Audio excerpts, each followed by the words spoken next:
Friends, ఇవాళ మనం మామిడికాయ పులిహోర ఎలా కలుపుకోవాలో చూద్దాము.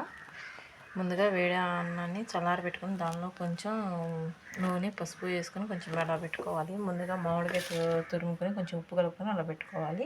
ఇలా కలుపుకున్నాక మామిడికాయ తురుము పెట్టుకున్నాం కదా, దాన్ని ఇందులో వేసేసి కలుపుకోవాలి. కలుపుకున్న తర్వాత తాలింపు దినుసులు, వేడిశనగపప్పులు, కరివేపాకు, జీలకర్ర, చిన్నులపాయి, పచ్చిమిరపకాయలు అన్నీ వేసుకుని నూనె కాసుకుని సరిపడా నూనె కాసుకుని కలుపుకోవాలి.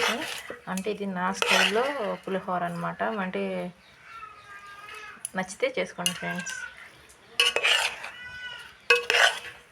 నా స్టైల్లో నాకు పసుపు అంతగా ఎక్కువగా నచ్చదు ఫ్రెండ్స్, అందుకని నేను లైట్గానే వేసుకుంటాను.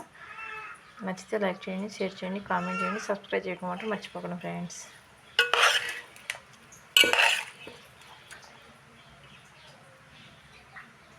నచ్చితే కామెంట్ చేయండి.